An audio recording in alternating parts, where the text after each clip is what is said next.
just a few minutes about what we can expect in 2020. Now, I'm sure there are those of us that have learned a little bit about astrology, have studied a bit, have heard a bit, that 2020 will be one of those fantastic, tumultuous years. And it should be, because it doesn't matter if you remember the name Chiron, but it's a planet of a kind that's called the wounded healer. Basically, Chiron, the way it sits for this year, is posed to heal those things that have been broken. The relationships, the businesses, the romantic affairs. It's a time of the wounded healer. It's a time to heal that which can be healed. And for the other things, it will be very difficult. The year itself should be a great year because we have the new moon in Libra.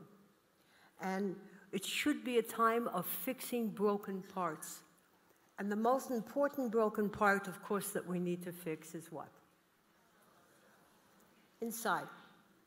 To really find that place that has caused us. Unfortunately, you know, we think we do, but most of us sort of bypass it all the time. But it's important that we find that space. Because in this period of time, we're going to need assistance. We're going to need friends, business associates, people around us that are going to say, I'm there for you, I'm a support for you, I will be there. And we need to learn to accept it, which is probably one of the most difficult things for us. Because this year, and you will see it, and I'm sure you see what's happening in the world, money, power, position won't be enough. People will fall from the highest heights. People will fall from the amount of power that they believe they have into nothingness. The reason for that is this is a time, and we're going to learn that at the end of the year, it's sort of like the spirit of the Messiah. That's what it's called, for those of you that know something about astrology. It's a time whereby that which is not real, that which is not built into a spiritual root won't take hold. And so you can have power and you can have money, but you will never be able to reach what you choose to reach without the spiritual element, because that is the period that we're going into. And how we know the signal of it? There's an eclipse that's going to happen in December, and that eclipse is going to shake us a bit. There may be some natural disaster involved as well. But that eclipse is there so that we will know that by the end of the year 2020, we will not be in the same place that we are right now. Our world is changing. Even today, and I'm sure those of you that know about the millennials, the young people, they're not interested anymore in bonding money. They're interested in developing. And the way one can develop in this year is with community, with a unity, with a wholeness. That's what we need to do. And if we can bind, if we can unite, if we can find the things and the people that can help us, that can assist us, we can create a fantastic year and a new world order. And that sounds very strange, but it may very well be that next year, this time, we will have a different system. A system that's more whole, that's not broken. A system where people look at each other in a different framework.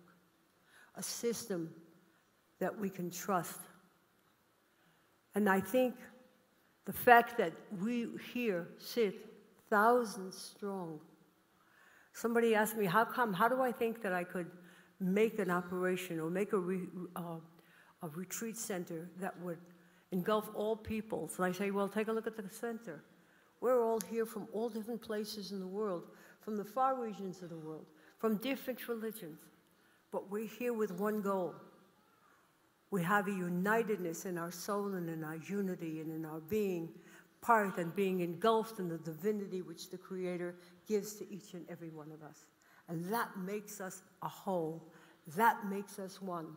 And in that energy, in that capacity, we can create the next year. More wholesome, more real. Yes, all the chaos that we have seen around us for the past couple of years, and is there anybody here that hasn't seen chaos in the past couple of years? If there is, I'd like to meet them, because the world has been convoluted and upside down. But it's changing.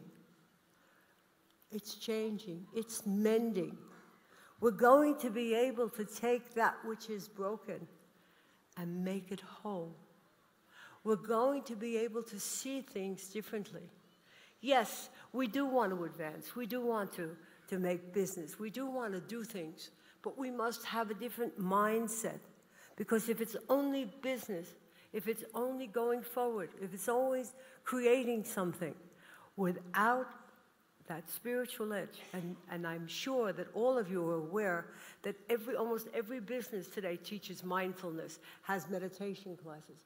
The spiritual root is the thing that will propel us forward into a world that can be without the chaos that we see today. And Be'ezrat Hashem, we should all grow to get there. Shana Tova.